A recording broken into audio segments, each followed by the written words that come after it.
ठीक है। अच्छा, कल मैं टाइप्स पाथ की बात कर रहा था।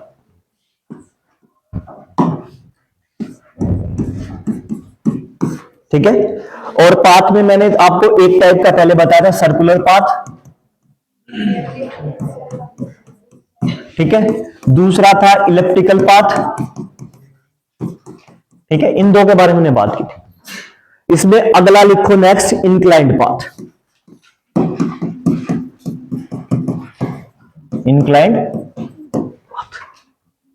ठीक है। मैं दोबारा से इन चीजों को बता देता हूं। जैसे अगर मैं फॉर एग्जांपल अगर मैं बात करता हूं, दिस इज माई अर्थ, ये मेरी क्या है, धरती। अगर मैं सर्कुलर पाथ की बात करूंगा तो मेरा सर्कुलर पाथ ऐसे होगा, ऑर्बिट का। This is my circular path. ठीक है, और जब मैं इंक्लाइंड पाथ की करता हूं, सॉरी सेकंड हमारा क्या था, इलिप्टिकल पाथ। इलिप्टिकल पाथ की बात मैं करता हूं तो वो हमारा रहेगा दिस वे। यस प्लीज आ जाओ, टाइम से कहां घूम रहे हो, टाइम से आया करो, गेट बंद करो वो। दिस इज और इलिप्टिकल पाथ। अच्छा, तुम लोगों ने एक चीज सुनी है कि एपेजी पेरेजी का कंसेप्ट सुना है तुम लोगों ने? एपेजी पेरेजी का जिन्होंने सुना अच्छी बात, नहीं सुना है कोई बताएगा क्या होता है एपेजी पेरेजी? एपेजी और पेरेजी का, अपोजी बोल लो या पेरेजी बोल लो।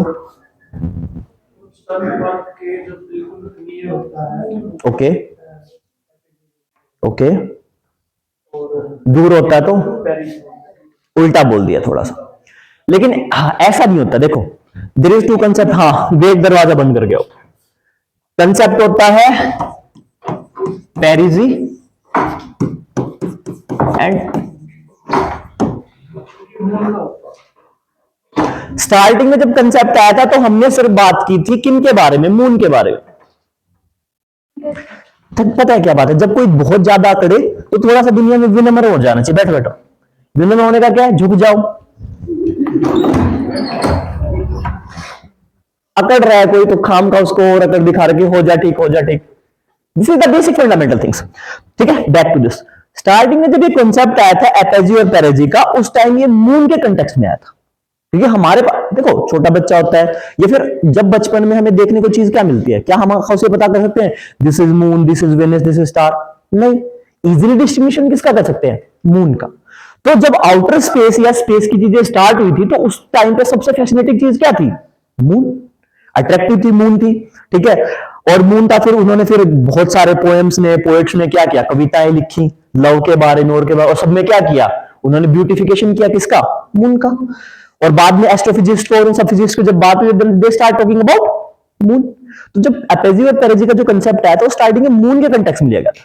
यानी देखो, अब किसी को यह भी नहीं समझ में आ रहा है ना, तो एक चीज होती है, दो चीजें हैं, एक तो है पास और दूसरा है पास। किससे स्टार्ट होगा,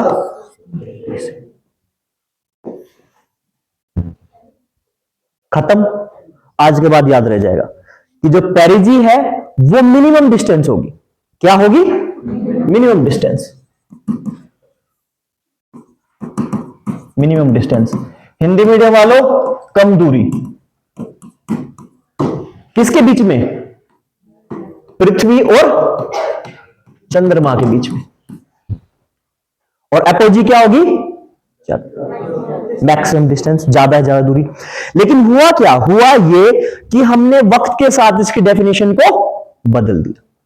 आज के टाइम पे अगर मैं एपेजी और पेरेजी की बात करूंगा तो मैं कहूंगा कि वो दो खगोलीय वस्तु, two astronomical object having the maximum distance between them is known as apogee. Maximum apogee और कम है पेरेजी। उस टाइम पे हम स्टार्टिंग में जब काउंट करने लगे थे, हम तो अर्थ और मून के कंटेक्स्ट में किया था। लेकिन आज के टाइम पे हम क्या है, आज के टाइम पे इसी फिनोमेना को, इसी फंडामेंटल को हम कहा है, दो खगोलीय वस्तु, खगोलीय यानी एस्ट्रोफिजिक्स की, एस्ट्रोनॉमिकल। ठीक है, वो चाहे सन और अर्थ के बीच में भी हो सकती है, अर्थ और मून के बीच में हो सकती है, जुपिटर के बीच में हो सकती है, टाइटन और सैटर्न के बीच में हो सकती है। ठीक है, हायाबुसा या फिर सैटर्न के बीच में हो सकती है। ठीक है, वापिस आओ इस पे। अगर दिस इज माई अर्थ तो अगर मेरी कोई सैटेलाइट घूमेगी तो मेरे दो पॉइंट बनेंगे, one is A point and this is B, this is my B point. A point को मैं क्या बोलूंगा, पेरिजी, और बी पॉइंट को क्या बोलूंगा, समझ में आया कंसेप्ट? कोई डाउट? आगे बढ़े। तो मेरा जो सर्कुलर पाथ होगा वो कैसा होगा, दिस वे, और एलिप्टिकल पाथ कैसा होगा। अब ये ऐसा हो सकता है कि इसका, अब ये ऐसा भी हो सकता है कि इक्वेटर को काटे भी ना भी काटे, काटे भी और ना भी काटे, क्योंकि कल मैंने क्या कहा था कि इक्वेटर को काटेंगे, क्योंकि हम इक्वेटर के क्या था, हम कल किसके बारे में बात करते थे, जियो इक्वेटोरियल सेक्टर, उसके ऑर्बिट्स के बारे में, भू स्थलिक कक्षाओं के बारे में। तो there is a huge possibility कि उसको कट भी कर सकता है और कट नहीं भी कर। अब देखो तीसरा पॉइंट,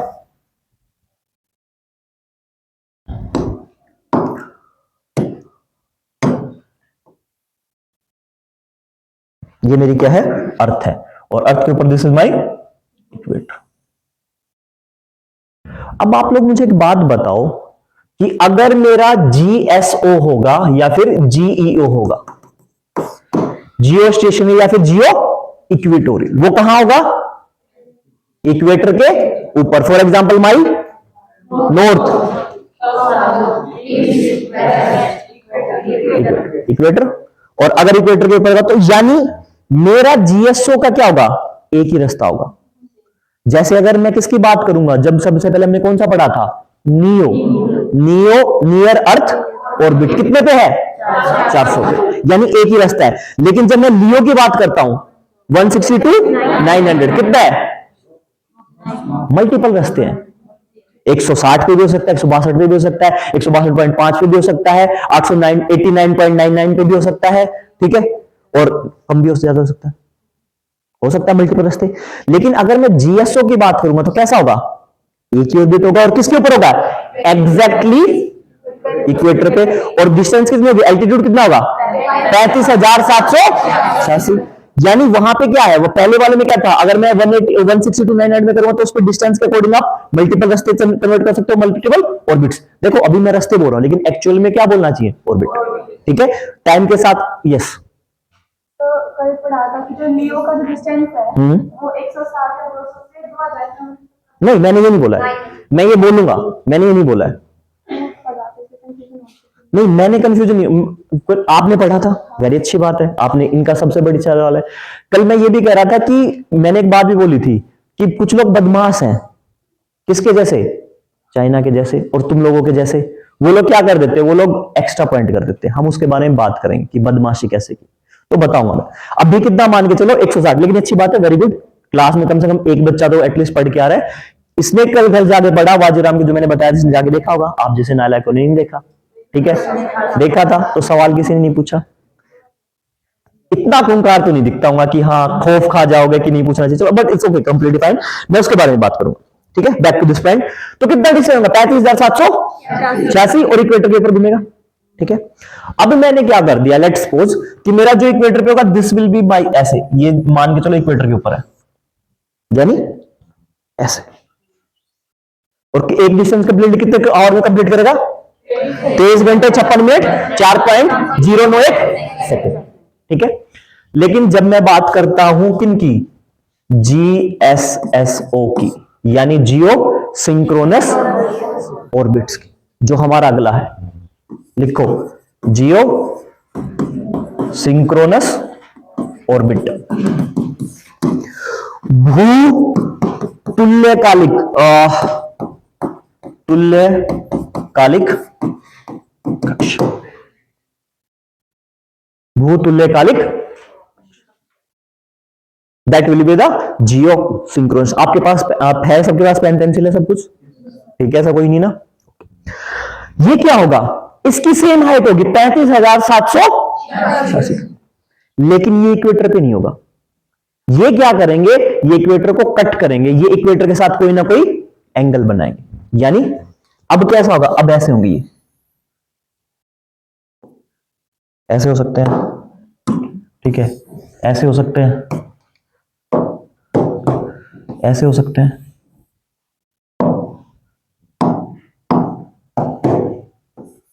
ऐसे हो सकते हैं, यानी अगर ये इक्वेटर है तो इक्वेटर के साथ क्या बनाएंगे, कुछ एंगल बनाएंगे, यानी इक्वेटर को कुछ एंगल पे कट करें। हाइट कितनी होगी, 33,786 किलोमीटर, लेकिन इक्वेटर के ऊपर नहीं होंगे, इक्वेटर को क्या करेंगे, कट करके कुछ ना कुछ एंगल बनाएंगे, यानी इंक्लाइंड होंगे, झुके हुए होंगे। यानी अगर मैं लिखता हूं, कहां गया वो मेरा इंक्लाइंड पाथ, इंक्लाइंड पाथ का मतलब क्या है, झुकिए कक्षा, रास्ते या पाथ, कक्षा, इंक्लाइंड ऑर्बिट, इनकी जगह चेंज करो, circular orbit, orbit and inclined orbits. क्या कह रहे हो, कुछ और नाम भी होता है इंक्लाइंड का, कोणीय इज एंगुलर, कोणीय जो बोल रहे हो ना, कोणीय, that is the angular path. हाँ तो इनको बोल सकते हो, बिकॉज इनका दो दो नाम भी हो सकते हैं, आपका भी होगा, ठीक है, कई लोग के चार चार पांच नाम होते हैं, ठीक है, किसी को धोला पीला काला बोलते हैं, ठीक है, फिर अगर बहुत अच्छा आपको जेन्युइनली है तो आपको बाबू सोना वो भी सब भी बोलते हैं, that's completely depend on the situation, ठीक है, पर इसका मतलब ये नहीं है कि जो आप एक्चुअल में इंसान हो वो ही नहीं। तो जो एक्चुअल मीनिंग है that is the inclined angle, but they are also known as angular orbits because they create some angle on the equator, over the equator, तो उनको एंगुलर बोलते हैं, कोणीय भी बोलते हैं, लेकिन झुकिए भी बोलते हैं, ठीक है, बट दैट इंक्लाइंड, ठीक है, ये हो गया। अब ये काम कैसे करते हैं देखो, पेन ड्राइव, हाँ काम कैसे करते हैं सुनो, 35,786 वो पहले की वाला कैसे करेगा, यूं इक्वेटर के बिल्कुल जस्ट ऊपर, ठीक है, ये कैसे चलेंगे, ये ऐसे चलेंगे, इक्वेटर पे है, कितने बजे, 12 बजे, 3 बजे यहां आ जाएंगे, ठीक है, सॉरी 6 बजे, पूरा घूमे ना हाफ, 6 बजे यहां आ जाएंगे।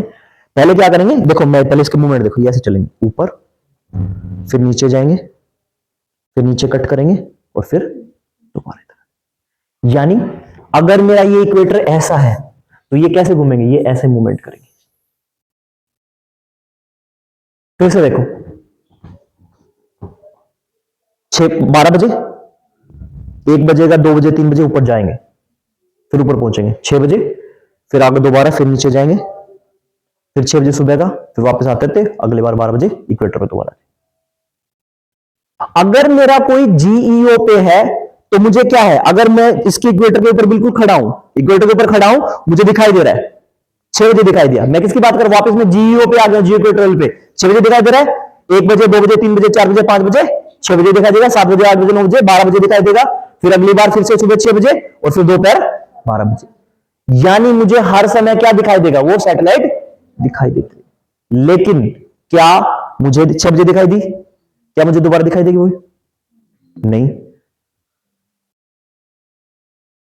दोबारा, यानी अगर मेरी जियो सिंक्रोनस भूतुल्यकालिक कक्षा में कोई सैटेलाइट स्थापित है तो मुझे पूरे 24 घंटे में कितनी बार दिखाई देगी, एक बार। और दूसरे इस बात को मैं क्या कह सकता हूं कि अगर कोई सैटेलाइट घूम रही है तो वो इस तरीके से घूमेगी स्पेस में कि वो अपनी पोजीशन पे 24 घंटे में एक बार दोबारा आएगी, जिस पोजीशन पे यहां थी पहले 6 बजे, ठीक है, सॉरी 12 बजे, माने 12 बजे यहां थी, चली अगले दिन उसी टाइम पे 12 बजे, मान लो 1 बजे ये यहां रहती है, 1 बजे इस पोजीशन पे रहती है, 1 बजे यहां पे रहती है, चलेगी फिर दोबारा 1 बजे इस पोजीशन, किस पे, 1 मिनट, इसको एक बार पॉज करना, कोई बात नहीं मैं कर देता हूं।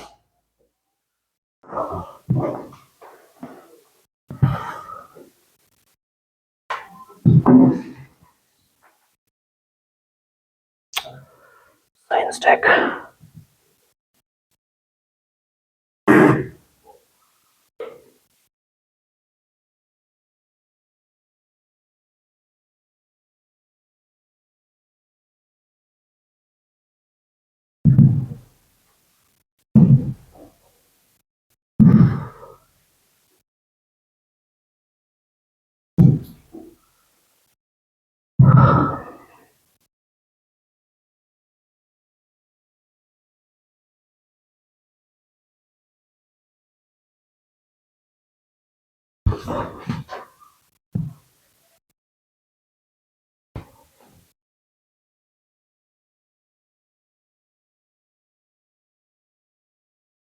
देखो थोड़ा सा इससे कुछ बेटर, इट विल प्ले और नोट।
ये वाला देखो,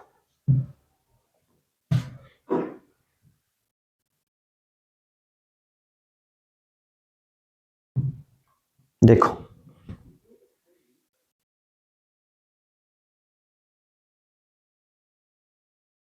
ये जो पूरी ऊपर घूम रही है, ये सीधी जा रही है, ये कैसी है?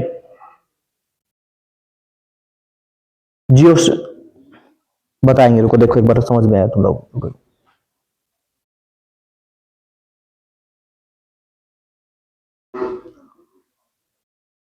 पूरा डायरेक्ट इक्वेटर पे घूम रहा है सर्कुलर पाथ में। जियो स्टेशनरी या सिंक्रो वो इक्वेटोरियल, इक्वेटोरियल। इतना कम आवाज क्यों कर रहा है, मुझे ये नहीं समझ में आ रहा।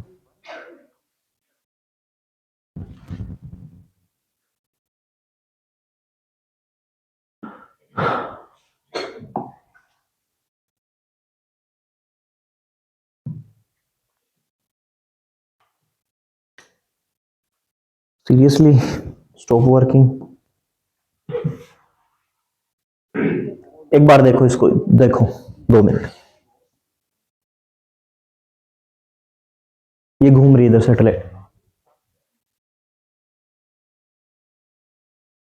जो पास है वो जल्दी घूम रही है, कल बात की थी। दूर वाली टाइम ले रही है, और दूर वाली एग्जैक्टली उतना टाइम ले रही है जितना क्या है धरती अपने एक्सिस पे घूम रही है, ठीक है। बीच वाली है उसका और टाइम है अलग।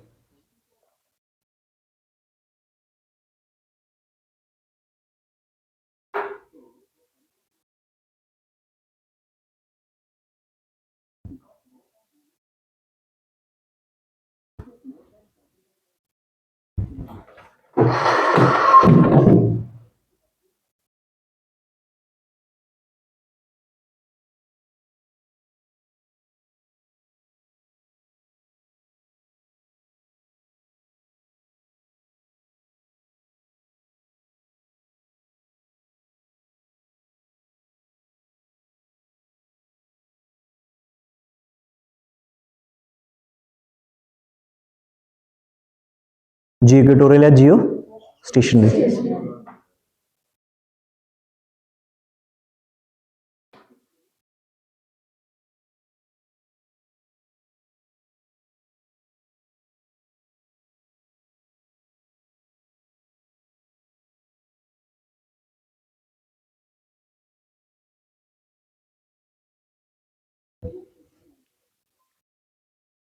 Silent your phone please.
इसके बाद में बात करते हैं।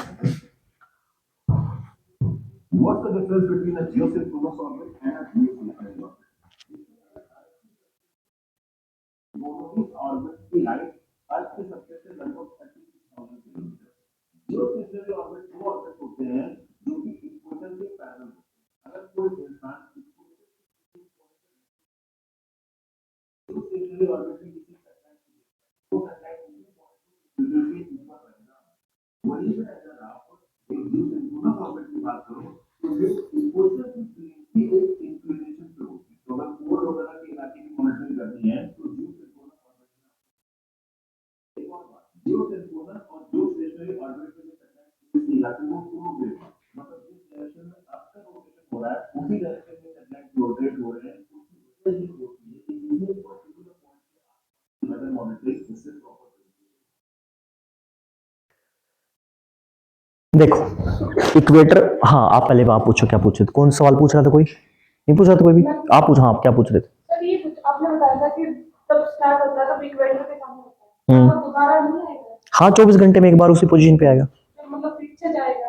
आपने ये बताया था कि इक्वेटर कुछ ऐसा है, हाँ तो तब वो ऐसे जाएगा तब दोबारा नहीं आएगा सर? नहीं, देखो एग्जैक्ट कैप देना मुझे, मैं पानी की बोतल है किसी के पास? पानी की बोतल है किसी के पास? पानी की बोतल।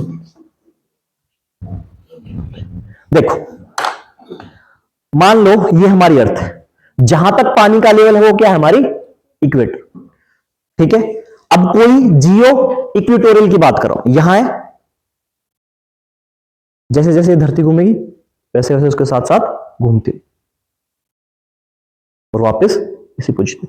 ऐसी कोई बोतल है जिसके पास वो हो, धागा वागा कुछ हो? हाँ पकड़ो एक बार, तो इसमें वो नहीं है। मान के चलो ये इक्वेटर को थोड़ा इमेजिन करो कि यहां तक ये हमारी क्या है? इक्वेटर। इक्वेटर का ये लेवल है। अब ये जो पोर्शन है ये यहां पे है। अब मैं इसको ये से समझ, उससे उसमें पता नहीं लग रहा था कि एग्जैक्टली कहां है। देखो इक्वेटर के ऊपर है, मानो ये वाला पोर्शन यहां है और यहां से कोई इसको देख रहा है, तो चलेगी तो ऐसे चलती रहेगी धरती के बिल्कुल साथ साथ साथ, जितनी देर धरती घूम रही ऊपर और वापस उसी पोजीशन में। यानी ये 12 बजे भी है, 1 बजे, 2 बजे, 6 बजे, 24 घंटे हमेशा दिखती रहेगी। लेकिन ये तो कंप्लीट क्लियर है तुम लोगों को। सिंक्रोनस की जब मैं बात करता हूं तो अगर इक्वेटर पे सुबह 12 बजे है तो 1 बजे वो ऊपर की तरफ बढ़ेगी, ऐसे धरती साथ साथ जा रही है, फिर नीचे आएगी, नीचे घूम के घूमते घूमते और फिर दोबारा इस पोजीशन पे ऐसे घूमेगी। पहले यूं थी, पहले यूं जाएगी इधर, सर 2 बार तो एग्जैक्टली सेम पोजीशन पे कट नहीं करेगी ना।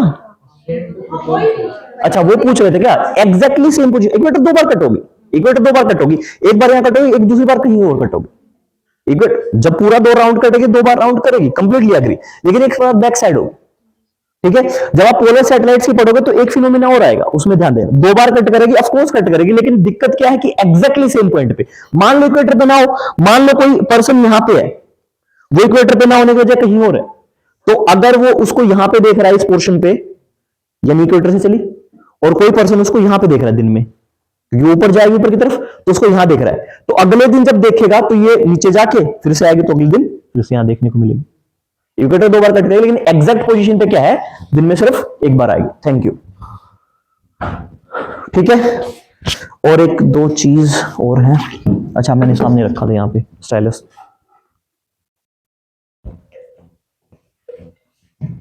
वापस एक बार उस पे आओ। अब 2 पोलर वाली वो करोगे ना तब उसमें भी होगा।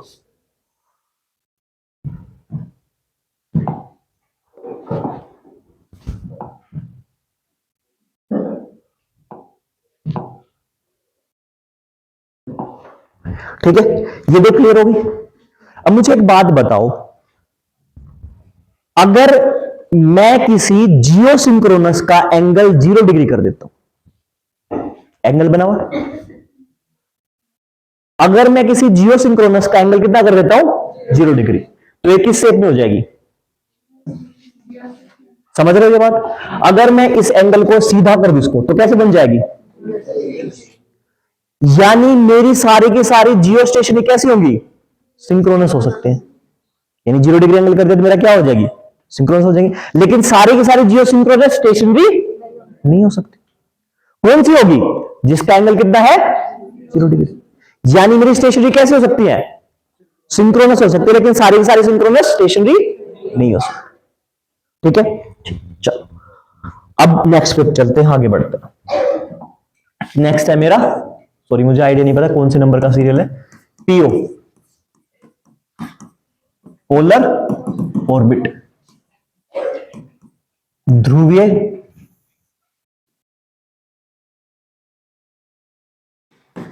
कक्षा, ध्रुवीय। पहले वाले में हमने किसकी बात की, हाइट की बात की। दूसरे वाले में किसकी बात की, हाइट की बात की। तीसरे वाले में हमने किसकी बात की, हाइट की बात की, लोकेशन की बात की और डायरेक्शन की बात की। डायरेक्शन कौन सी, जिस दिशा में धरती घूम रही है उसी दिशा में। हाइट कितनी होगी, 35,786 किलोमीटर। ठीक है, और किसकी बात की, कहां पे होगी, इक्वेटर पे होगी। कोई तो इक्वेटर के बिल्कुल ऊपर होगी, कोई इक्वेटर के साथ एंगल कट करेगी। यानी हमने किस किस की बात की, हाइट की बात की, डायरेक्शन की बात की और पोजीशन की बात की। ठीक है, मैं यहां पे क्या कर रहा हूं, अब जो सैटेलाइट होगी वो सैटेलाइट घूमेगी ऐसे, अर्थ पोलर सैटेलाइट सारी ऐसे घूमेगी।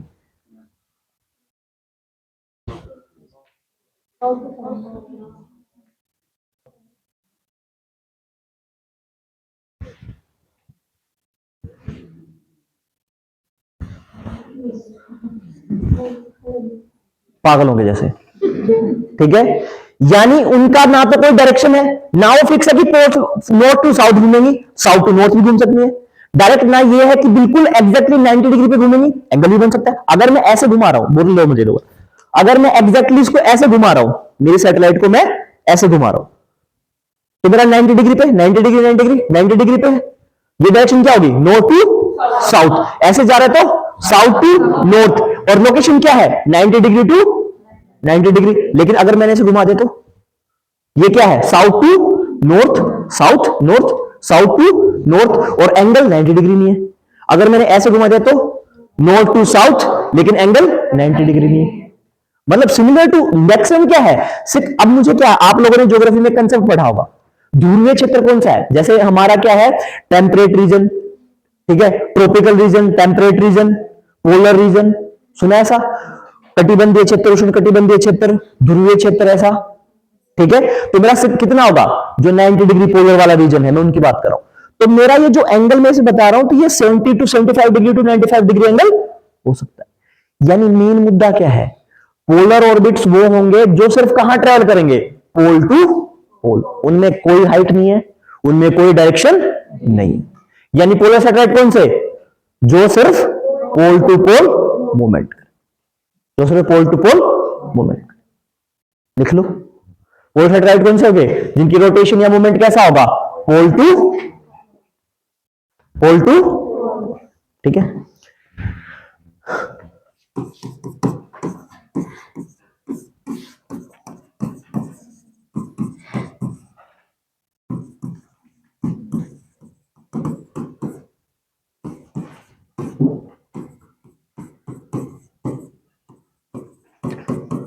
गाइस किसी को नहीं समझ में आ रहा हो लिखा हुआ तो पूछ लेना। नेक्स्ट है SSO, यानी सन सिंक्रोनस ऑर्बिट, सूर्य तुल्यकालिक कक्षा। ठीक है, अब देखो, मान लो ये वाली लाइट क्या है, सन, सन है। तो सन कैसे मूवमेंट, अर्थ किसके कैसे चक्कर काटेगी, ऐसे ही, ऐसे चक्कर काट रही है। यानी अगर सन है तो सन के चारों तरफ चक्कर काट रही है। लेकिन दूसरा क्या है, दूसरा ऐसे भी चक्कर काट रही है, ऐसे चल रही है, अपने एक्सिस पे घूम रही है और सूर्य के चारों तरफ भी चक्कर काट रही है ये। ठीक है, तो अब क्या हुआ, अब ये है कि अगर जब तक धरती सूरज के सामने है तो क्या है, दिन, इस तरफ वाले फेस, और पीछे से क्या है, तो धरती ऐसे घूम रही है, मॉर्निंग हुई। ठीक है, इस एरिया पे मॉर्निंग होती रही, पीछे morning morning morning morning morning, night, इस एरिया पे फिर मॉर्निंग स्टार्ट होगी, यहां पे मॉर्निंग। ठीक है, क्यों चल रही है? मॉर्निंग मॉर्निंग, पीछे बैक मॉर्निंग, फिर इस साइड में मॉर्निंग, पीछे डार्क नाइट, ठीक है, इस साइड में फिर से मॉर्निंग, पीछे इधर नाइट, इधर मॉर्निंग, फिर नाइट। दिस इज हैपनिंग, हो रहा है। तो यानी धरती के सिर्फ क्या है, एक हिस्से पे क्या आ रहा है, सनलाइट आ रही है। एक हिस्सा हमेशा क्या है, 24 घंटे एक हिस्सा क्या रहेगा, विदाउट सन रहेगा। लेकिन अगर हमें धरती के सारे हिस्सों को देखना है, मेरी सैटेलाइट, अब मान लो धरती को छोटी कर दे, मुझे कैप दो दोबारा से, ठीक है। एक ऐसी सैटेलाइट जिसको जासूसी करनी है, तो उसे क्या करना पड़ेगा? जासूसी के दो तरीके हैं, या तो आप मारो टॉर्च, धापा, पकड़ लिया। लेकिन आपको अंधेरे में देखना है तो आप क्या करते हो, अंधेरे में तो देख नहीं सकते, या तो आपको टॉर्च और करनी पड़ेगी। यानी अगर मुझे देखना है तो मैं क्या करूंगा,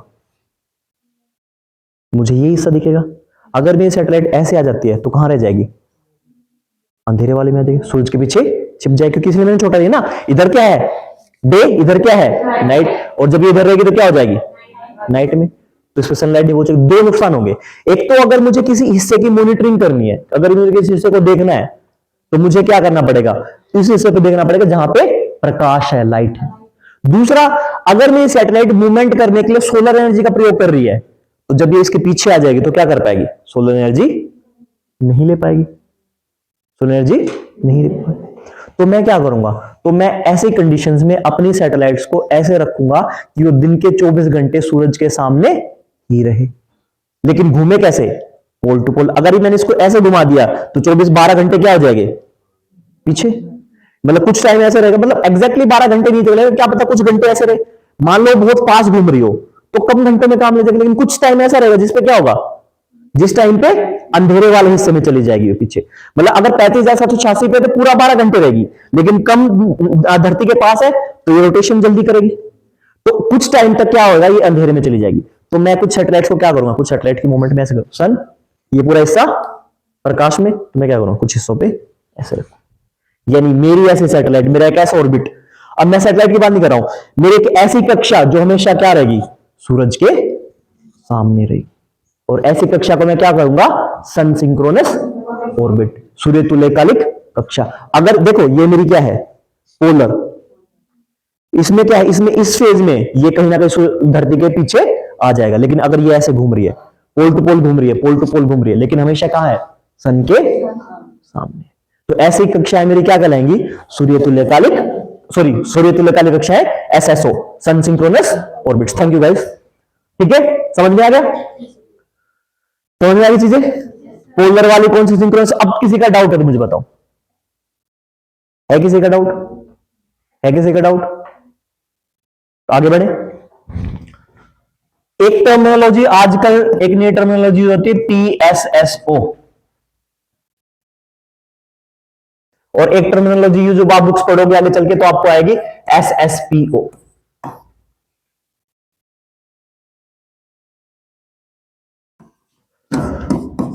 पोलर सन सिंक्रोनस ऑर्बिट। हिंदी वाले लिखो, मैं 2 बार नहीं लिखूंगा, ध्रुवीय सूर्य तुल्यकालिक कक्षा, ध्रुवीय सूर्य तुल्यकालिक कक्षा। एंड दूसरा है मेरा सन सिंक्रोनस पोलर ऑर्बिट, यानी सूर्य तुल्यकालिक ध्रुवीय कक्षा।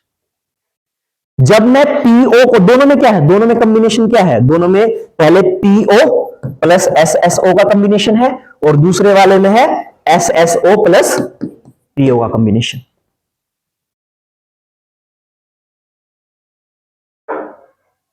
ठीक है, कुछ नहीं है इसमें, उन्होंने बस नोमेनक्लेचर अलग कर दिया है, नाम चेंज किया है, काम दोनों का सेम हुई है। ठीक है, घबराना नहीं है कि सर आओ 2 महीने बाद जब तुम्हारी हिम्मत ऐसी हो जाए कि अब तो हम अखबार पढ़ सकते हैं, इसरो ने कोई धमाल दिखाया हो तुमको। बहुत सारे लोग आते हैं कंप्लेन लेके कि सर हमारा तो किस्मत ही खराब होगी, ठीक है, हम बर्बाद हो गए, पढ़ाई नहीं। ठीक है, इसलिए कह रहा हूं सिलेबस का पता होना चाहिए, कोई क्या पढ़ा के चला जा रहा है वो डजंट मैटर। ठीक है, तो तुम्हें अगर सिलेबस का पता होगा तो कोई तुम्हें कुछ भी पढ़ा के नहीं जाएगा। ठीक है, और आज के टाइम पे किसी पे भरोसा नहीं करना चाहिए, मैं तो ये कहता हूं। और अगर तुम्हें लगता है कि भरोसा करना चाहिए तो 2-4 साल और रुको, पता लगा। क्लियर है? यहां पे क्लियर है? यस प्लीज बैठे बैठे। You want to go? Okay fine go. अब देखो नेक्स्ट है मेरे पास एक और orbit, that is my MEO। इसको हम बोलते हैं मिडल, या फिर कई बुक्स में आपको मीडियम भी मिलेगा, अर्थ ऑर्बिट। मध्य या बीच का, बीच की पृथ्वी कक्षा। ठीक है। अब एक चीज आती है, हमने पहले क्या पढ़ा, लियो नियो। नियो हमारा कहां तक खत्म हो जाता है? लियो हमारा कहां खत्म हो जाएगा? 900 पे। दूसरा हमारा GEO, GSO और GSSO, जियो स्टेशनरी और जियो सिंक्रोनस, वो कहां पे है? यानी 900 से लेके 35,786 का एरिया क्या है? खाली है। क्या है? खाली है। तो यही सारा एरिया को हमने क्या नाम दिया है? MEO। MEO। ठीक है। नेक्स्ट है HEO, high earth orbit. Hindi वाले लिखो उच्च पृथ्वी कक्षा। उच्च पृथ्वी कक्षा। अब यह बात है कि 35,786 पे तो खत्म नहीं हो रहा स्पेस, और भी आगे है, और भी आगे है। तो वो जो बाकी का हिस्सा बच गया, जो कहां है? Beyond 35,786 kilometre. लिख लो ये गाइस। अब तक तो बहुत आसान लग रही है, 2 दिन बाद 10 दिन बाद गायब हो जाएगा सब कुछ, नहीं याद रहेगा। और हां, जो लेट आए हैं प्लीज हेल्प कर दो, मेरा कहना मान के। जो 1-2 दिन पहले नहीं आए हैं, अगर वो नोटबुक वोटबुक मांगे तो अब दे देना, ठीक है। और किसी को नोटबुक देने की जरूरत नहीं है, कोई नोट्स मांगे तो उसको नोटबुक, क्या पता वो 2 दिन बाद आए ना आए, तुम्हारे 2 दिन के लिए मेहनत लेके भाग जाए। तो बेटर क्या करना है कि ये देख ले नोट्स, सबके पास फोन है, फोटो खींच ले, जा अपने घर। This is what you do. और एक और चीज, I am requesting you all, आपको किसी को पैसे देना है, कुछ करना है, you need to do it on your own. कल को मेरे पास बहुत, क्योंकि मेरे पास ही आते हैं कंप्लेन लेके, मेरे पास नहीं आना कि सर हमारे पैसे लेके वो भाग गया। If you are giving money to something or somebody, then do it on your own way. Dash is not responsible for that. Okay? चलो, हो गया ये भी, ठीक है। अब आता है एक और GTO। GTO क्या है फुल फॉर्म? जियो ट्रांसफर ऑर्बिट। भू स्थानांतरण कक्षा, हिंदी मीडियम, भू स्थानांतरण कक्षा। अच्छा, कितने लोगों को ड्राइव करना आता है? वेरी गुड, ठीक है। साइकिल चलानी आती है? वो भी ड्राइव में आता है, इट डजंट मैटर। कार चलानी आती है, कोई बड़ी बात नहीं। साइकिल भी नहीं आती? पैदल चलना आता है? रोड क्रॉस करना आता है? ठीक। मान लो अगर तुम्हें सामने वाली शॉप पे जाना है, ठीक है, तुम क्या करोगे?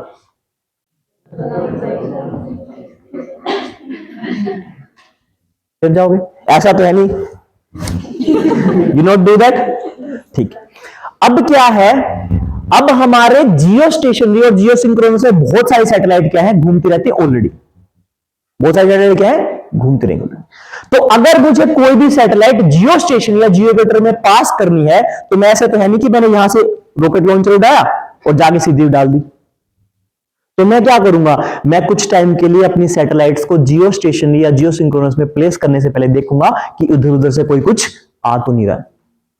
तो मेरा कुछ एरिया रह जाएगा, पार्किंग का एरिया। यानी अगर मैं गाड़ी ड्राइव लेके जा रहा हूं, तो मैं सबसे पहले रोड पे जाऊंगा, हल्का सा ब्रेक लूंगा, देखूंगा तो इधर से कुछ नहीं आ रहा, and I will drive go to Mahendragarh, या फिर I will drive and go towards Charkhi Dadri. This is how I do, this is how I do. तो कुछ ऐसा हिस्सा कहां पे स्पेस में होगा, जो क्या करेगा, जो सैटेलाइट्स को जियो स्टेशन या जियो सिंक्रोनस में प्लेस करने से पहले कुछ टाइम तक वहां पे रखेगा। और ये एरिया कितना है? This is the 12 kilometre area, and this 12 kilometre area is below GEO और GSO। यानी कौन सा? 35,586 किलोमीटर से लेकर कहां तक? 35,700। देखो, इतनी तो मैंने कोई भयंकर बात भी नहीं बताई। अर्थ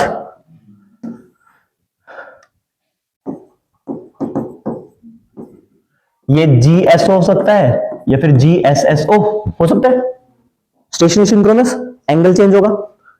ठीक है, अब इससे नीचे आ जाओ, कितना, 200 kilometre. This area is GTO, यानी 35,586, कितना बनेगा, 35,586 किलोमीटर से लेके 35,786 किलोमीटर। इसका काम क्या है, इसका काम वही है कि ये कुछ टाइम तक वैसे ही करेगा कि यहां पीछे से कोई सैटेलाइट नहीं आ रही, कुछ टाइम तक ये क्या कर सकता है, सैटेलाइट को वहां पे होल्ड करके रख सकता है। This is the Jio transfer. Clear है, क्लियर है। तो ये रूल आए थे स्टार्टिंग में कि हमें ऐसे करना है, ये करना है, वो करना है।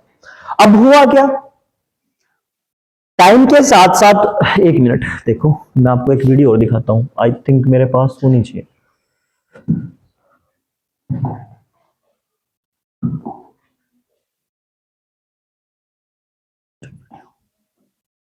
जी synchronous PSLV, INSAT PSLV mark, gravitas, how does type of satellite state. हाँ, दिस इज द वीडियो। अब ये देखो 1972 से वीडियो चली थी। ये जो आपको छोटे छोटे डॉट दिखाई दे रहे ना, ये हमारे क्या है, सैटेलाइट्स है। ठीक है, एक मिनट रुक जाओ यार, इतना जल्दी क्यों भाग रहा है। अब देखो ये इक्वेटर के ऊपर है, कौन सी वाली है, सिंक्रोनस। कुछ ऐसी घूम रही होंगी, कौन सी, ये जियो स्टेशन इक्वेटर के ऊपर, कुछ ऐसी घूम जियो सिंक्रोनस। ठीक है, ये वाली कौन सी, लियो में या नियो वाली, और कुछ ऐसे घूमेंगी, वो क्या है, ये वाली, ये वाली, ये वाली कौन सी है, पोलर वाली। अब देखो क्या हालात कर दी हमने स्पेस की। चंद्रमा है वो हमारा, सैटेलाइट्स बढ़ रही है, नंबर ऑफ सैटेलाइट्स इंक्रीज हो रहा है।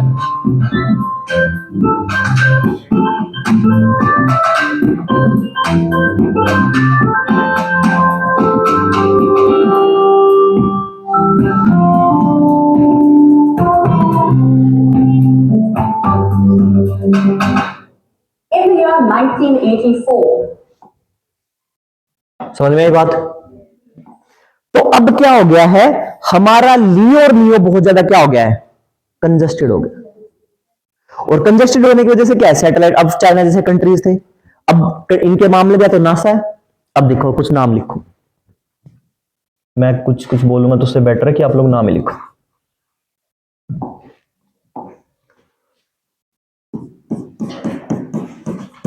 नासा, इसरो, रोसकोसमोस, ठीक है,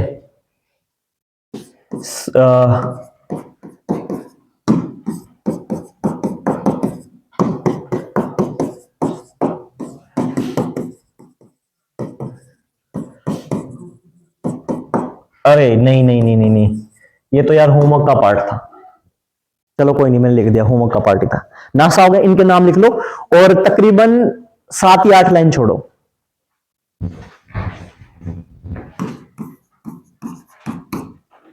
7 या 8 लाइन छोड़ दो, ठीक है। इनकी फुल फॉर्म लिख के लानी है, कौन सी कंट्री, घर पे जाना है, सिंपल बात है, यूट्यूब गूगल पे सर्च करना है, नासा कहां की है, कब बनी थी, ठीक है। इसरो कहां की है, कब बनी थी, ठीक है। रोसकोसमोस किसकी है, CNA किसकी है, और CNA के अलावा एक और CNS किसकी है, एक और है CASA एंड CANS, ठीक है। SSA क्यों इंपॉर्टेंट थी, because it is the space agency of Ukraine, SSA, ठीक है। तो आपको ये करके आने, तो सब चाइना की कौन सी है, ठीक है। CNS किसकी है, क्योंकि CNS के ऊपर एक क्वेश्चन यूपीएससी ने पूछा था प्रीलिम्स में, ठीक है। क्या हो गया है, सारिका के, सकीना के साथ, ठीक है, सब तीनों ओके। तो अब जो मैंने वीडियो आप लोगों को दिखाई, उससे हमें एक चीज पता लगी कि स्पेस में कंजेशन बहुत ज्यादा हो गया, भीड़ बहुत ज्यादा हो गई। तो अगर 900 में भीड़ हो गई है, तो अगर मैंने वहीं पे भी एक और सैटेलाइट रख दी, then there will be problem. अब स्पेस में 2 प्रॉब्लम होती है, एक तो पहले तो लिखो डोपलर इफेक्ट, डोपलर इफेक्ट लिखो, ठीक है। इसको डोपलर ही लिखोगे ऐसे,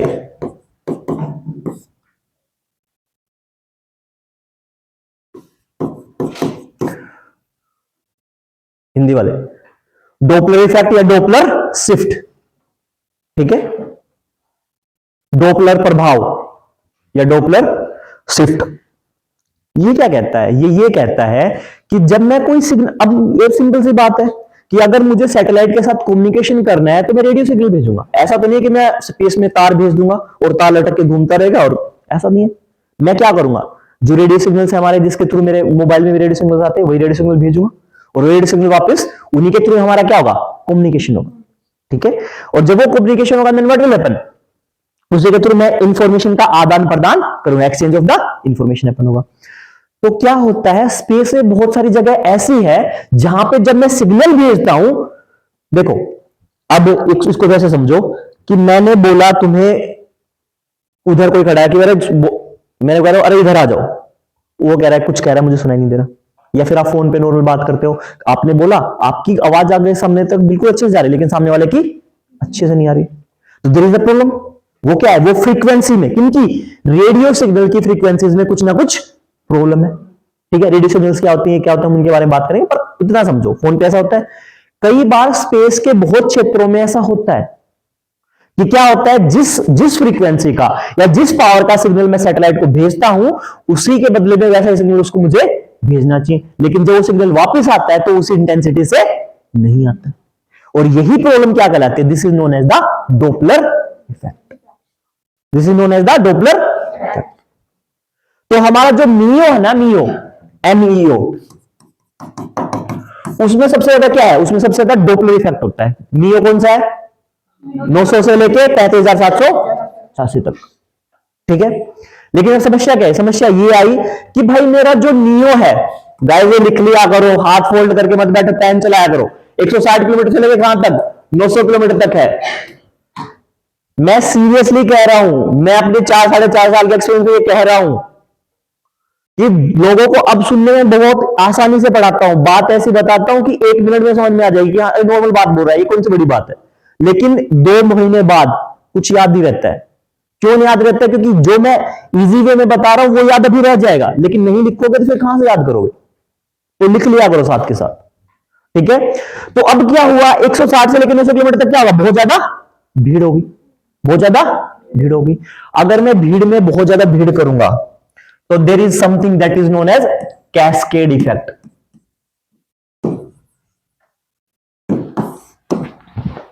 यानी एक बस है पूरी खचाखच भरी हुई है, ठीक है, आपने क्या किया, आपने पुश किया खिड़की से कि मैं अंदर घुस जाऊं, कोई बंदा खिड़की से बाहर मुंह लग कर रखा था, उसने कह रहा अंदर तो सांस नहीं आ रहा, इतना ज्यादा पुश हो गया खिड़की से बाहर गिर गया। That can also happen, that can also happen. Cascade effect क्या कहता है, कैस्केड इफेक्ट ये कहता है कि ये फिनोमेना हमें कहां देखने को मिलता है, दिस इज हैपन इन दी लियो। कहां मिलेगा आपको, लियो में मिलेगा मैक्सिमम।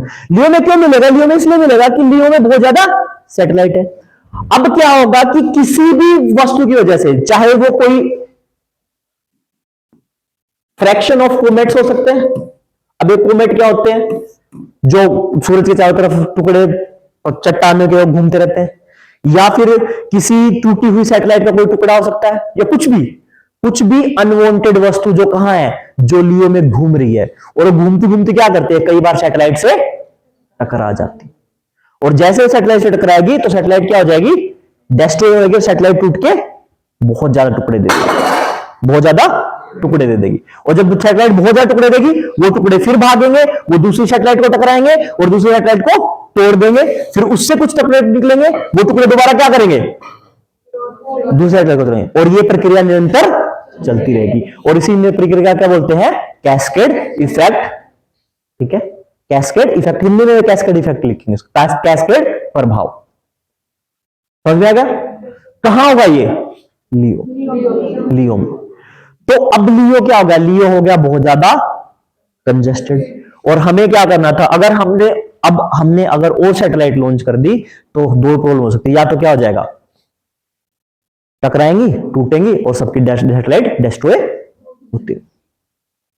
तो उन साइंटिस्ट ने क्या किया, कंट्रीज लाइक चाइना, उन्होंने इनिशिएट किया कि हम क्या करेंगे, हमें एक बात पता है कि हम मियो में ज्यादा दूर तक नहीं जाएंगे, क्योंकि अगर मैं मियो में बहुत दूर तक जाऊंगा तो मेरे पास क्या होगा, डोपलर इफेक्ट आ जाएगा, यानी मैं जिस इंटेंसिटी से सिग्नल भेज रहा हूं उस इंटेंसिटी से सिग्नल वापस नहीं आएगा। तो इन्होंने क्या किया, इन्होंने 900 को 2000 तक ले लिया। उन्होंने कहा कि हमने सैटेलाइट लॉन्च कहां की है, लियो में। कहां लॉन्च किया है, लियो में, लेकिन हमने पोजीशन कितनी दी, 1500 किलोमीटर, 1500 किलोमीटर। फिर साइंटिस्ट ने पूछा, अरे हमने तो रूल बनाया था। क्या रूल बनाया था, कि क्लास में होमवर्क करके आना है, लेकिन आप लोगों ने क्या किया कि सर हमारा तो इंटरनेट नहीं चल रहा था, हमें याद नहीं रहा हिंदी में। तो चाइना ने क्या किया, वैसे ही एग्जाम्पल, कल मैंने यही तो बात की थी, मैं बताऊंगा दिस हैपन। तो चाइना ने कहा कि जी बात ऐसी है कि आप लोगों ने 900 का क्या, अगर मैं 900 में रखूंगा तो मेरे साथ दिक्कत हो जाएगी। दिक्कत क्या होगी, कैस्केड इफेक्ट आ जाएगा। आपकी सैटेलाइट आपने 500 करोड़ में लॉन्च किया है, मेरा तो थोड़ा सा लगेगा, आपके 500 करोड़ भुट्टे मिल जाएंगे, आपके आपके क्या, आपके पड़ोसियों के मिलेंगे, हो सकता है आपकी दूसरी सैटेलाइट भी नष्ट हो जाए ड्यू टू कैस्केड इफेक्ट। फिर उन्होंने बोला कि अब नियो में ही रख लेते हैं। कहते जी नियो में बहुत जगह रख लूंगा, लेकिन नियो में अगर मैं रखूंगा तो मेरे साथ दिक्कत है। दिक्कत क्या है, एक तो मुझे हैवी ट्रांसमीटर लगाने पड़ेंगे जो लंबी दूरी तक क्या करेंगे, सिग्नल को भेजेंगे। ठीक है, आपने देखा ना कि मेरा फोन इतना सा है, टावर से लॉन्च हो जाती है, लेकिन मैं जब सैटेलाइट फोन देखे आपने, वो बड़े से काले से फोन होते हैं, वो डायरेक्ट सैटेलाइट से लॉन्च होते हैं। मैं दिखाऊंगा, जिन्होंने देखे उनकी अच्छी बात है, वो सैटेलाइट उनका साइज बड़ा होता है, क्योंकि उनमें ट्रांसमीटर वगैरह रिसीवर क्या होते हैं, बड़े होते हैं। छोटी बात छोड़ो, इतना समझ लो कि लंबी दूरी तक सिग्नल जाएगा तो ज्यादा एनर्जी की जरूरत पड़ेगी, ज्यादा बड़े टावर्स की जरूरत पड़ेगी, इतना समझ में आएगा। तो उन्होंने कहा कि और साथ ही साथ प्रॉब्लम क्या होगी, दूसरी प्रॉब्लम ये भी होगी कि वो डोपलर इफेक्ट आ जाएगा। तो उन्होंने कहा जी हम लियो में लॉन्च करेंगे, लेकिन लियो में हम कहां लॉन्च करेंगे, 900 से लेके 2000। तो इसलिए आप जो नई बुक्स पढ़ते हैं उनमें क्या लिखा होगा,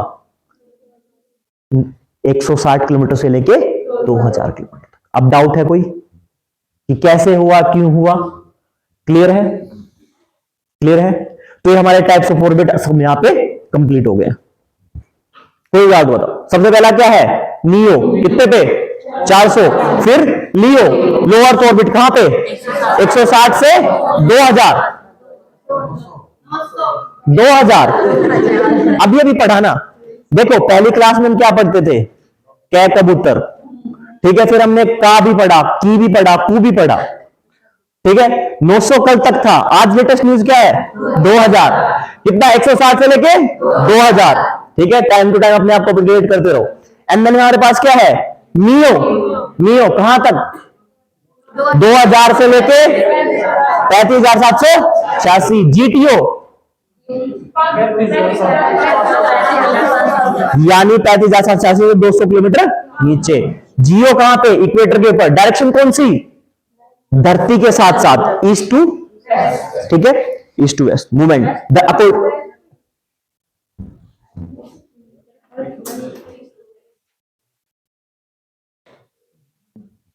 मैं क्यों बोल रहा हूं ऐसे, मेरे को इसको तो मुझे काम ही नहीं पड़ा, डायरेक्शन टूवर्ड्स ईस्ट मान लो, ठीक है। और जो डायरेक्शन होगा वो टूवर्ड्स ईस्ट बोलो, मैंने गलत बोल दिया, वेस्ट टू ईस्ट ही होगा, क्योंकि this is the west, west to east, towards west, हाँ ठीक है, करेक्ट।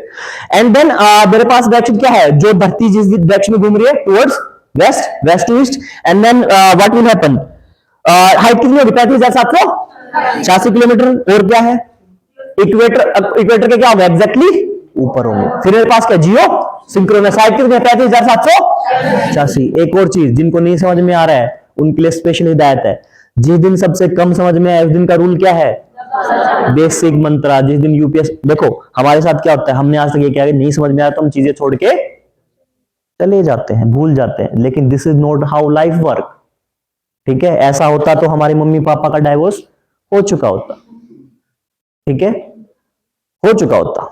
मतलब मैं ये नहीं कहता, मतलब ठीक है यार, मैं ये भी नहीं, सॉरी मैं उस चीज में ये भी नहीं कह रहा हूं कि हाँ गलत इंसान के साथ रहना जरूरी है, लेकिन फिर भी देश असल है, देन थिंग हैपन, वो सब अलग पैरामीटर है कि लड़के अपनी मदर को एज ए अपेक्स देखते हैं कि ये स्त्री दुनिया की महानतम है, और लड़कियां देखती हैं कि इस स्त्री ने कितना ज्यादा संघर्ष किया है, वो देखने का नजरिया। चलो उस बात को छोड़ो। तो कहने का मतलब क्या है कि वो क्या है, इक्वेटर के जस्ट ऊपर। एंड देन सिंक्रोनस क्या है, इक्वेटर से एंगल बना के।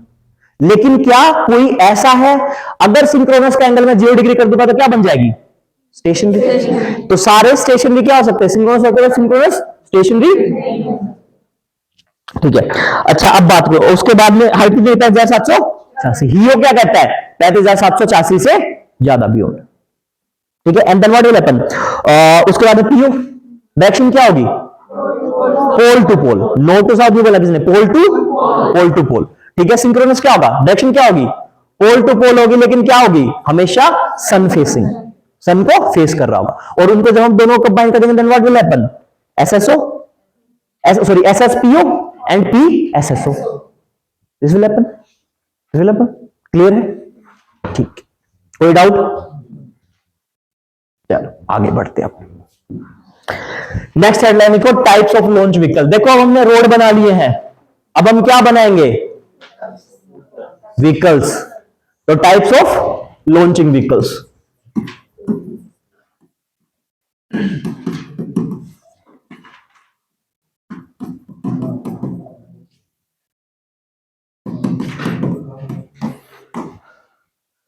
प्रक्षेपण यान के प्रकार या विभिन्न प्रकार के प्रक्षेपण यान। पहला लिखो,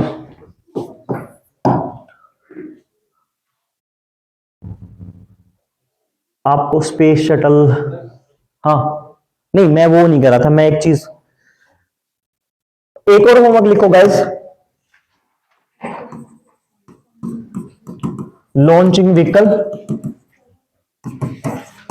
रॉकेट, मिसाइल। और जो होमवर्क नहीं करके आएगा मैं अटेंडेंस नहीं दूंगा, ठीक है, पैसे कट जाएंगे तुम्हारे।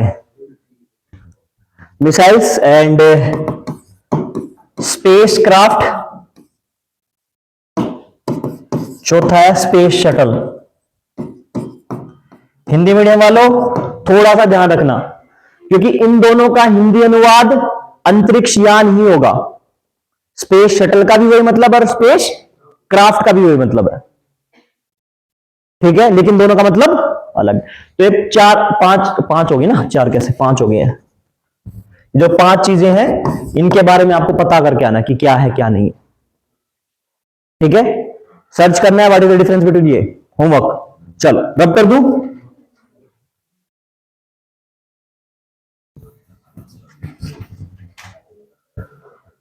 क्या बात है, क्यों बात कर रहे हो,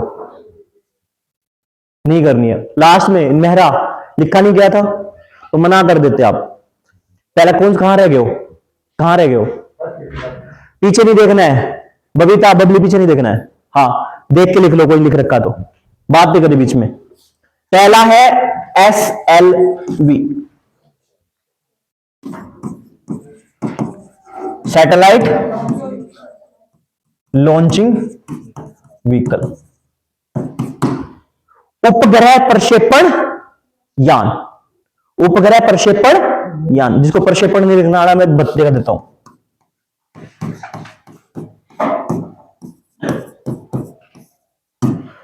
उपग्रह प्रक्षेपण यान, ये क्या था, ये हमारे स्टार्टिंग, हाँ उसमें चीज में देखो एक चीज और है, एक कंसेप्ट आता है साउंडिंग रॉकेट्स का।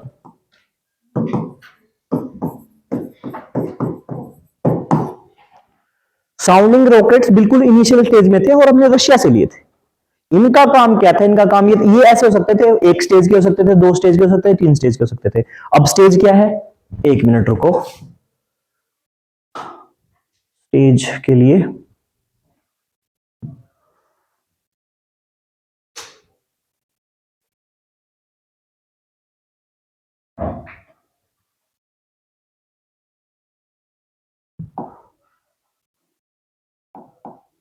PSLV यानी कि पोलर सैटेलाइट लॉन्च व्हीकल एक सैटेलाइट लॉन्च व्हीकल है जिससे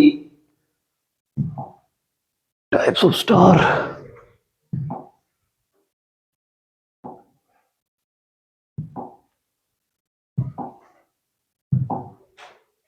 मार्क 3 PSLV।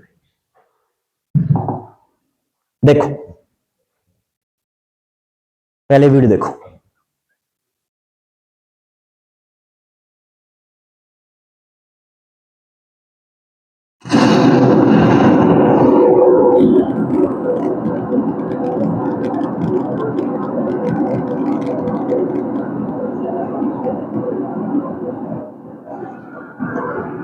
अब ये हिस्सा अलग हो जाएगा। दिस इज द स्टेज 1,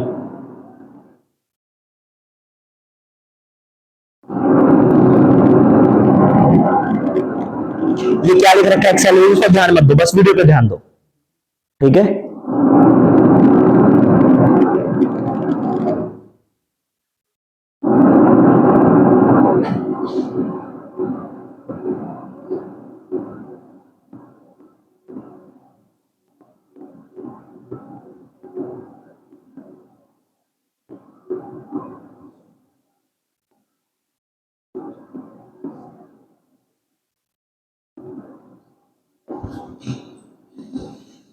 ये स्टेज 1 अलग हो गया है। पीस ओम्स क्या है, कुछ है, स्टेज का ध्यान रखो, सब बताऊंगा आगे चल के पीस ओम्स, ठीक है। पोलर स्टेप ऑन मोटर्स, पीस ओम्स।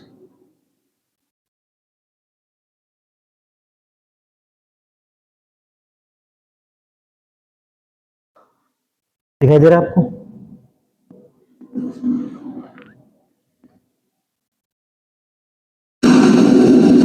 सेकंड स्टेज अलग होगी।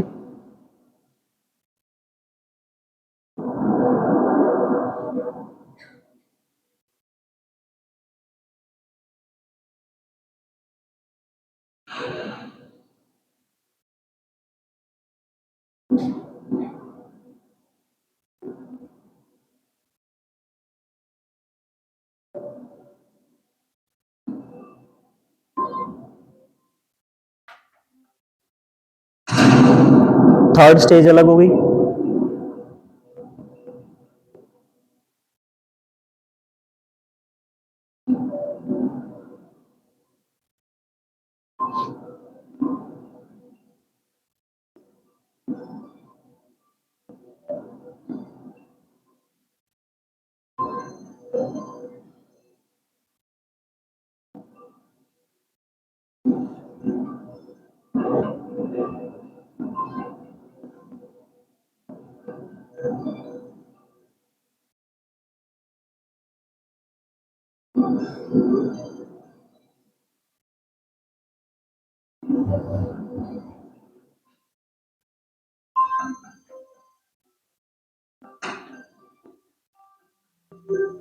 Final stage, fourth stage, third stage और लग हुई है अभी, third stage, fourth stage start हो जाएगा, थर्ड स्टेज का कंप्लीट अलग होके। फोर्थ स्टेज काम कहां आते, जीटीओ वगैरह में, कि जीटीओ से कहां तक एग्जैक्टली थोड़ी सी आगे पुश कर देगी। फोर्थ स्टेज अलग होगी।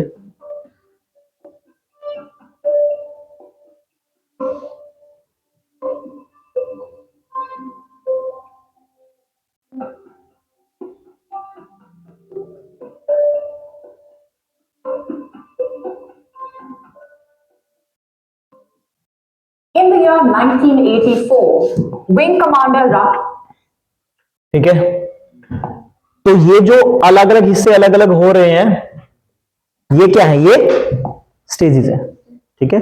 कैसे हैं पीस ओम्स, क्या है, क्यों अलग हुए, उनके बारे में हम अलग से बात करेंगे, डोंट वरी। मैं वीडियो दोबारा भी दिखाऊंगा एक बार।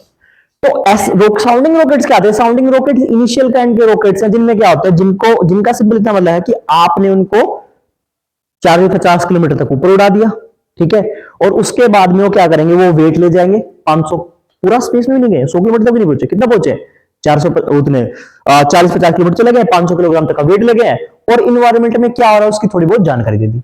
और कम से कम ये हो गया है कि हम वर्टिकल लिफ्ट ऑफ कर सकते हैं। मिसाइल कैसे जाएगी, मिसाइल आपको ऐसे, ठीक है। तो ये जो वर्टिकल लिफ्ट ऑफ है, ये बहुत डिफरेंट होता है। तो साउंडिंग रॉकेट दो तीन चीजें कंफर्म करते हैं। पहला तो ये करते हैं कि हाँ, आपके पास ऐसी कैपेबिलिटी है कि आप उसके हिसाब से वर्टिकल लिफ्ट ऑफ कर सकते हो, वर्टिकल सीधा, ठीक है, वर्टिकल लिफ्ट ऑफ कर सकते हो, और आपको जहां तक रॉकेट को भेजना है, जहां तक आपकी लोकेशन है, आप वहां तक पहुंच सकते हो। और साथ ही साथ इन्वायरमेंट में एक दो छोटी मोटी इंफॉर्मेशन कि भाई इन्वायरमेंट में कितनी टेम्परेचर है, कितनी ह्यूमिडिटी है, और एक और चीज, कितना डिस्टेंस के ऊपर जाने के बाद में कितने डिग्री पे टेम्परेचर इंक्रीज होता है, डिक्रीज होता है, जो नॉर्मल फिनोमेना है, उन सब के बारे में आपको साउंडिंग रॉकेट्स बता सकते हैं। तो किसी भी कंट्री के लॉन्चिंग व्हीकल्स की स्टार्ट कहां से होती है, साउंडिंग रॉकेट से होती है। और ये बेसिकली रॉकेट ही है, बेसिकली क्या है, रॉकेट्स हैं। और इन रॉकेट्स में क्या है, इनमें ऐसा हो सकता है, कोई सिंगल स्टेज का हो सकता है, कोई डबल स्टेज का हो सकता है। अभी जो मैंने देखा पीएसएलवी कितने स्टेज का था, फोर स्टेज का, उसमें अलग अलग हिस्से हो रहे थे। तो साउंडिंग रॉकेट्स 2 या 3 स्टेज हो सकते हैं, और उनका काम ये। और फिलहाल साउंडिंग रॉकेट्स किसी काम के नहीं, क्योंकि हम इस कैपेबिलिटी पे नहीं है। जब इनिशियली कोई कंट्री अपना प्रोग्राम स्टार्ट करती है, कोई अपना स्पेस प्रोग्राम स्टार्ट करती है, then they need sounding rockets. उसके बाद में अगली स्टेज आती है सैटेलाइट लॉन्चिंग व्हीकल्स। इसमें क्या होता है, इसमें नॉर्मल ऐसा होता है कि व्हीकल्स क्या करेंगे, कुछ 150 किलोमीटर तक ले जाएंगे और वेट 500 किलोग्राम तक का वेट उठा के। हमारे यहां पे सबसे सक्सेसफुल रहा था SLV 3। 3 लॉन्च किया, SLV 1, SLV 2, SLV 3। तो सबसे इंपॉर्टेंट क्या था, SLV। पूछेगा यूपीएससी? नहीं, बस आपको आइडिया होना चाहिए कि यहां से हमारी स्टार्ट हुई थी एंड दिस इज। और सबसे इंपॉर्टेंट कौन था, SLV 1 आया था, SLV 2 लॉन्च हुआ, फिर SLV 3 लॉन्च। दिस देन हमारे पास नेक्स्ट टाइप आता है ASLV। कितना वेट 500 किलोग्राम। ठीक है, कोई नहीं पूछेगा आपसे, कोई भी नहीं पूछेगा कितना वेट लेके जाएंगे। आपसे पूछेंगे PSLV के बारे में, GSLV के बारे में। ये बहुत आउटडेटेड टेक्नोलॉजी है। ठीक है, हमारा जो PSLV था हमने 1993 में पहली बार लॉन्च किया था, ये उससे भी पहले किए। और इन्हीं को हम क्या बोलते हैं, इन्हीं को हम बोलते हैं first generation of launching vehicles. क्या बोलते हैं, first generation of launching vehicles, यानी पहली पीढ़ी के प्रक्षेपण यान। पहली पीढ़ी के प्रक्षेपण यान यूज में नहीं है। Then we have ASLV, augmented satellite launching vehicle, and संवर्धित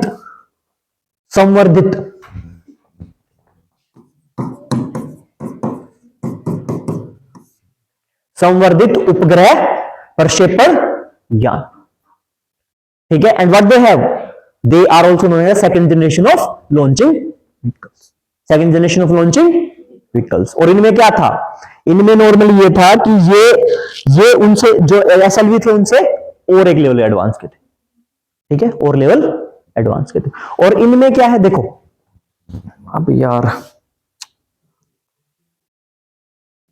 कोई, ठीक है, ये हमारे सेकंड जनरेशन के थे। फिनोमेना समझो एक, यस नहीं बोलना है, फिर एक फिनोमेना समझो। ठीक है, इनको समझने से पहले एक फिनोमेना समझो।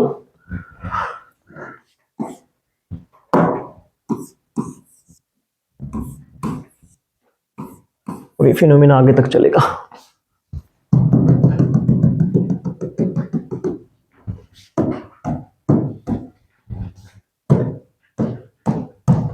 दिखाई दे रहा है सबको, डॉट दिखाई दे रही है, दिखाई दे रही है, नहीं दिखाई दे रही? ओके,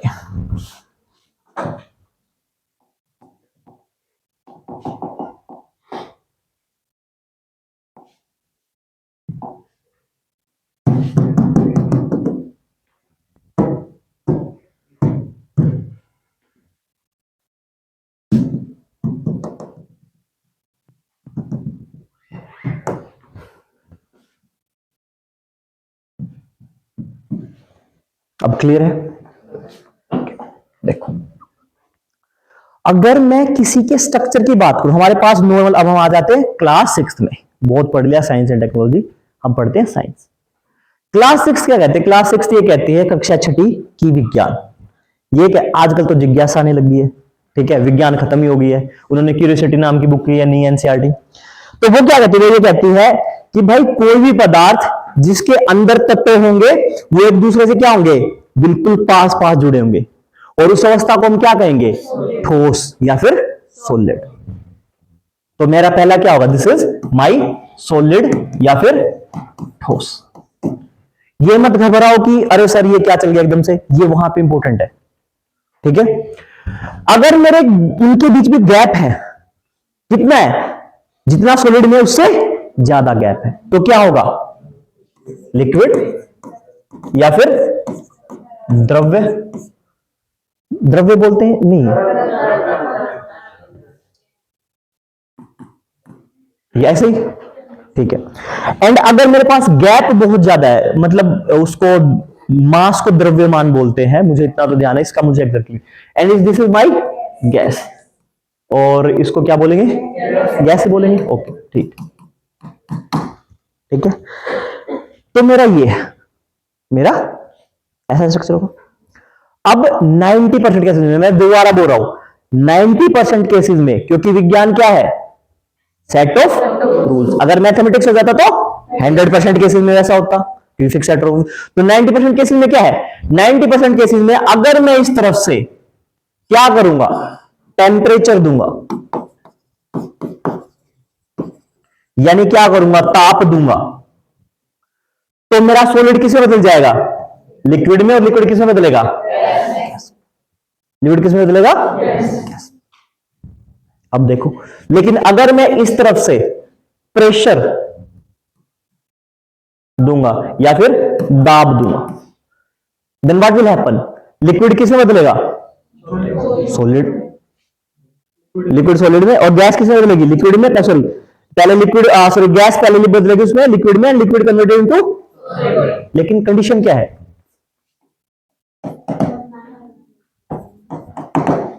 कुछ केसेस में ऐसा भी होता है गैस से डायरेक्ट सॉलिड बन जाता है, कुछ में ऐसा होता है सॉलिड से डायरेक्ट गैस से बन जाता है, और कई कंडीशन में ऐसा होता है कि लिक्विड लिक्विड ही रहता है, चाहे कितना टेम्परेचर दे लो। है कंडीशंस, बहुत सारी कंडीशंस, ठीक है। मरकरी आप टेम्परेचर देते रहो, कुछ करते रहो, ठीक है। सॉलिड आइस बोलते हैं, कार्बन डाइऑक्साइड डायरेक्ट किस में बदल जाएगी, सॉलिड में बन जाएगी, क्यूब्स में बन जाएगी, जिसको सॉलिड आइस भी बोलते हैं, ठीक है, जिसको आइस क्यूब्स के फॉर्म में। कार्बन डाइऑक्साइड गैस है, डायरेक्ट सॉलिड में बदल गई। कपूर है, कपूर, ठीक है, जो कपूर टेम्पोर्स बोल होती हैं, आप उनको जैसे टेम्परेचर दोगे, जैसे ही दोगे, डायरेक्ट किस में बदल जाएगा, गैस से बदल जाएगा, लिक्विड तो हुआ ही नहीं। There are some exceptions, that's why I use 90%।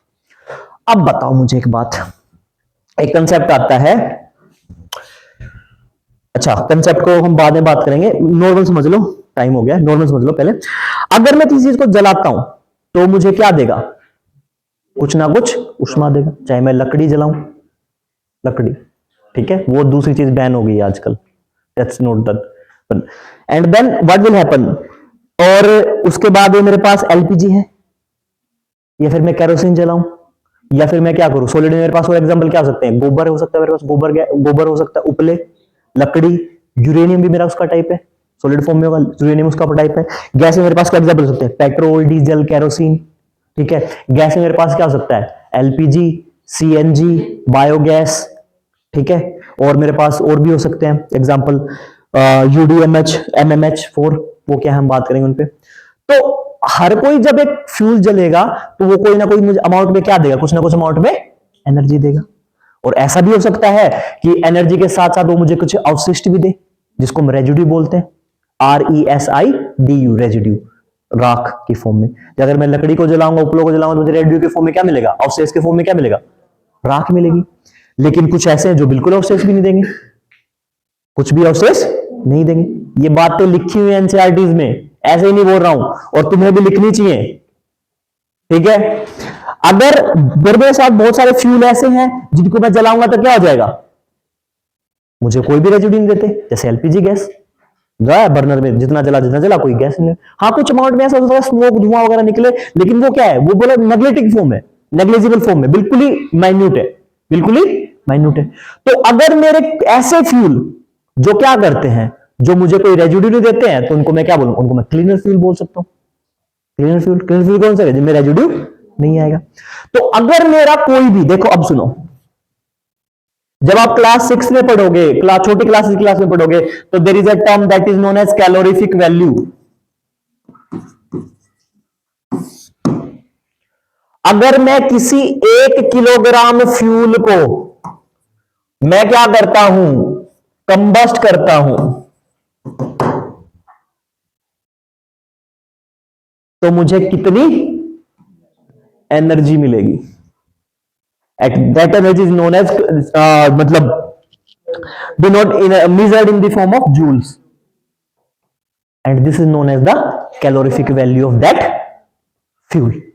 लेकिन जैसे जैसे हम बड़ी क्लास में आ जाते हैं तो हम एक टर्म यूज करते हैं, कि when I burn a fuel of 1 kilogram या फिर 1 ग्राम।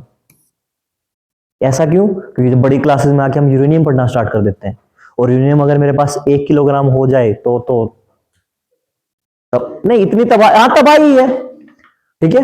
पर वो यूरेनियम ऐसे होने का भी फायदा नहीं है, वो यूरेनियम इनरिच्ड होना चाहिए। ये क्या बला है, जब आप एनर्जी पढ़ेंगे तब बात करेंगे। तो डेफिनेशन एक्चुअल क्या है, डेफिनेशन ये कहते हैं कि अगर मैं किसी 1 किलोग्राम या फिर 1 ग्राम फ्यूल को जलाता हूं, क्या करता हूं, कंबस्ट करता हूं। मैंने वर्ड कौन सा यूज किया है, combust, I never use burn.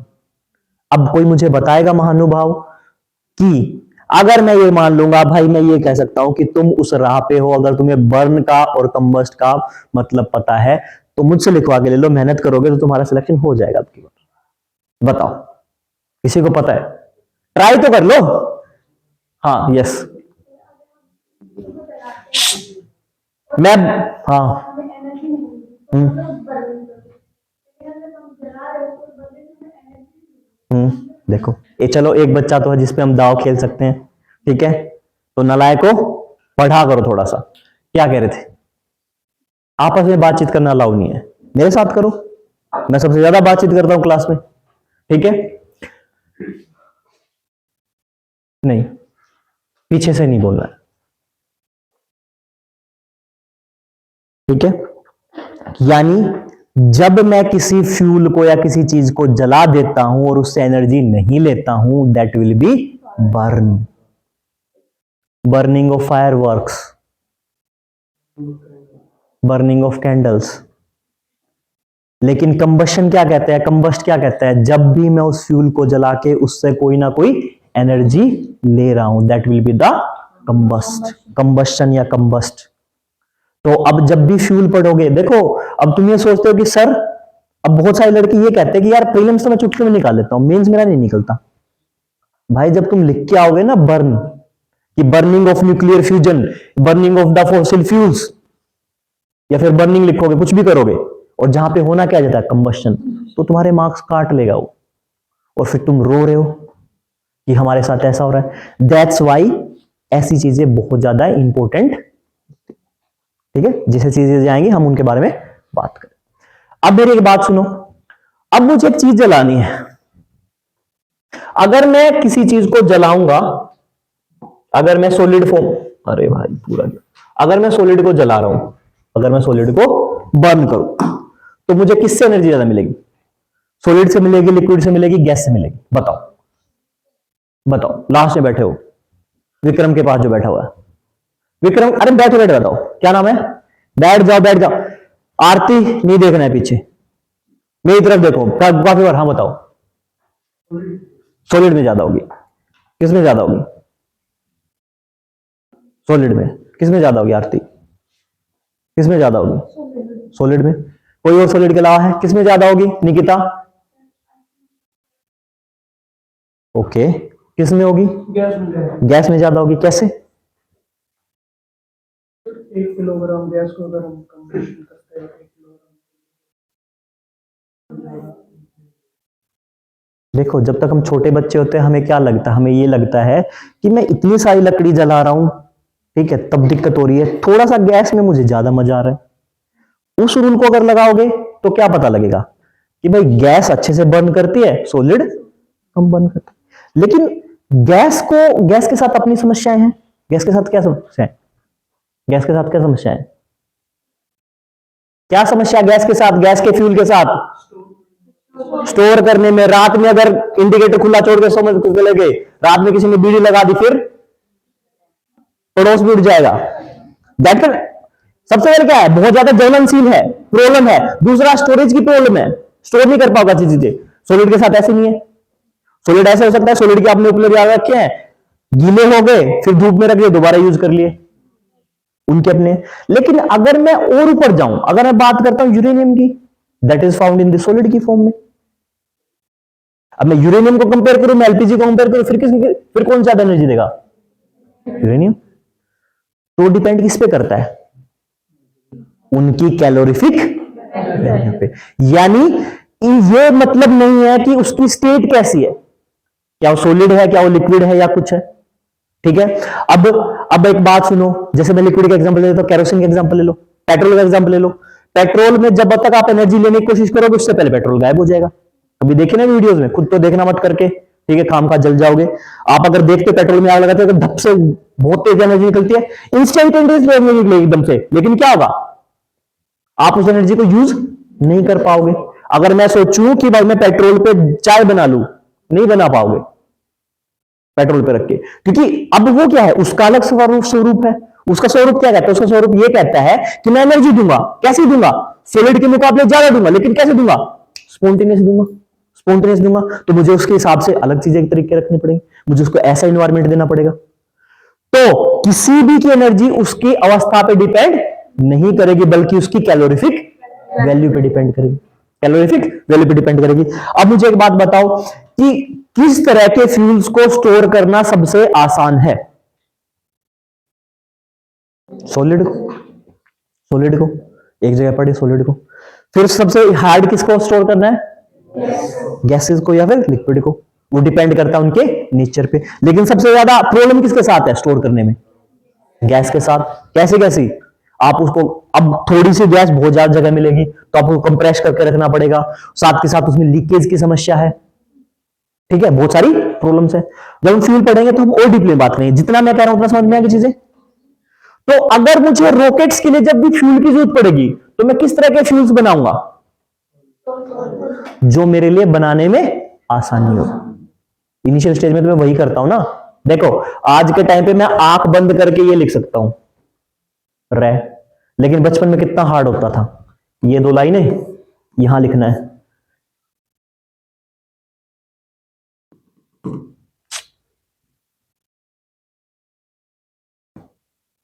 आधी बार तो यही रह गया, आधी बार चलता चलता यहां रह गया।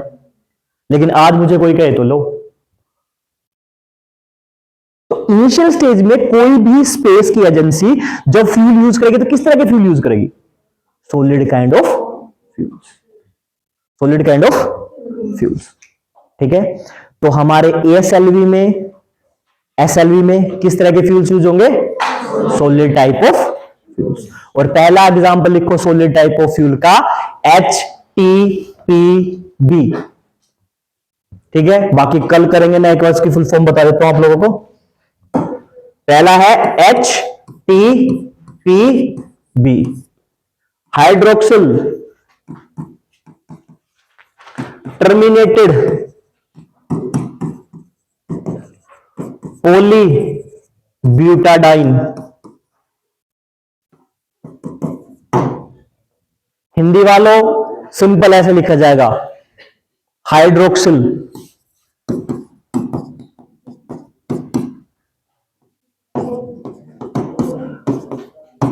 टर्मिनेटेड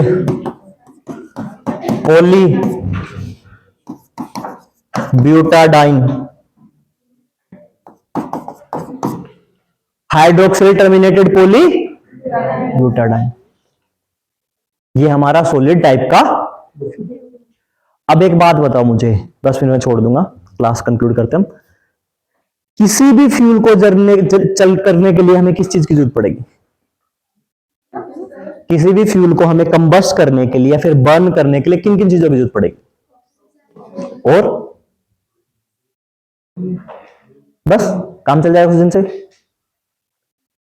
गैस घर जाना, ठीक है, मत करना, मैं बता देता हूं, खोल देना।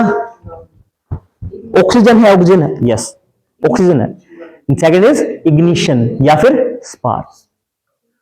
मोस्ट ऑफ द फ्यूल्स को किसकी जरूरत पड़ती है? स्पार्क की और ऑक्सीडाइजर की। यानी मेरे पास जब फ्यूल होंगे तो कैसे फ्यूल होंगे? I have three things. First one is fuel itself, सबसे पहले जरूरत किसकी है? फ्यूल की। सेकंड चीज की जरूरत है मेरे पास ऑक्सीडाइजर की। सेकंड चीज जरूरत है ऑक्सीडाइजर की। और जो मोस्ट इंपोर्टेंट 95% केसेस में कौन होगा? Oxygen itself. 95% केसेस में ऑक्सीडाइजर कौन यूज होगा? Oxygen. And last one is ignition या फिर स्पार्क। ऑक्सीडाइजर ऑक्सीडाइजर लिखेंगे, जहां पे हिंदी का कुछ आएगा मैं बताऊंगा कि इसका हिंदी में ये बोलते हैं ऑक्सीडाइजर ऑक्सीडाइजर। फ्यूल को बोलेंगे ईंधन। तो मुझे किसकी जरूरत पड़ेगी? ठीक है, होमवर्क नंबर 3, क्या दुनिया में ऐसे भी फ्यूल हैं जो इस कंडीशन को फेल कर सकते हैं? हां या ना? क्या होंगे? होंगे। साइंस क्या कहती है? सेट ऑफ रूल्स, यानी पक्के होंगे। पक्का ऐसा ना कोई फ्यूल होगा। मैंने क्या कहा, मैंने पूछा कि ऐसा कोई फ्यूल है जिसको इग्निशन की या फिर बिना ऑक्सीडाइजर के या फिर इन तीनों कंडीशंस को फेल कर दे। साइंस क्या कहती है, सेट ऑफ रूल्स।